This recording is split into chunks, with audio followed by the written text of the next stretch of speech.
ഇന്നത്തെ കാലത്ത് ബന്ധങ്ങൾ തകരുന്നത് കാണാൻ ഒരു നിമിഷം മതി. പക്ഷെ അത് വളർത്തിയെടുക്കാൻ വേണ്ടി വർഷങ്ങൾ വേണ്ടി വന്നു. പഴയ തലമുറയിലെ ആളുകളെല്ലാം തന്നെ എന്തെങ്കിലും സാധനം കേട് വന്നു കഴിഞ്ഞാൽ നന്നാക്കി എടുക്കാൻ വേണ്ടി ശ്രമിക്കും. വീണ്ടും കേടാവും, വീണ്ടും നന്നാക്കും. അപ്പോൾ ആ ഒരു സാധനത്തെ എത്രത്തോളം നന്നാക്കി എടുക്കാൻ പറ്റുമോ അത്രത്തോളം അവർ നന്നാക്കാൻ ശ്രമിക്കുകയാണ്. എന്നാൽ ഇന്നത്തെ ജനറേഷനിലെ ആളുകൾ ചെയ്യുന്നത് ഉടനെ തന്നെ അത് റീപ്ലേസ് ചെയ്യാൻ നോക്കുകയാണ് ചെയ്യുന്നത്. ചെറിയൊരു ഈഗോ, അതല്ലെങ്കിൽ വീട്ടുകാർ തമ്മിലുള്ള ചെറിയൊരു പ്രശ്നം മതി, ഉടനെ തന്നെ വക്കീലിനെ കാണാം, ഡിവോഴ്സിലേക്ക് പോകാം. എളുപ്പമാണ്. പക്ഷെ നിങ്ങൾ ഡിവോഴ്സ് പേപ്പറിൽ ഒപ്പിടുന്നതോടുകൂടി നിങ്ങളുടെ എല്ലാ പ്രശ്നവും തീരുന്നില്ല, മറിച്ച് പുതിയൊരു പ്രശ്നം അവിടെ തുടങ്ങുകയാണ്. പെർഫെക്റ്റ് ആയ ആരെയും നിങ്ങൾ കാത്തിരിക്കണ്ട, കാരണം അങ്ങനെ ഒരാളില്ല.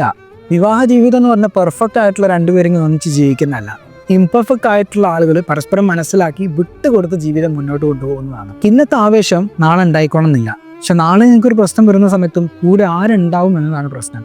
ചെറിയ വിള്ളലുകളൊക്കെ ഉണ്ടാവുന്ന സമയത്ത് അത് അടയ്ക്കുന്നതിന് പകരം വീട് പൊളിച്ചു മാറ്റുകയല്ല വേണ്ടത്. ക്ഷമിക്കാൻ കഴിയാത്തവനെ പ്രണയിക്കാനോ അവകാശമില്ല. ഒന്നിച്ച് ജീവിക്കാൻ വേണ്ടി 100 കാരണങ്ങൾ മുന്നിലുണ്ടെങ്കിലേ ആ പിരിയാനുള്ള ഒരു കാരണത്തെ വിട്ടുകളയും. നിങ്ങളുടെ ബന്ധത്തിൽ വിട്ടുവീഴ്ച ചെയ്യാൻ തയ്യാറുള്ള ആ ഒരാളില്ലേ, ആ ഒരാളാണ് ടാഗ് ചെയ്യുക, അവർക്ക് ഇതൊന്ന് ഷെയർ ചെയ്ത് കൊടുക്കുക.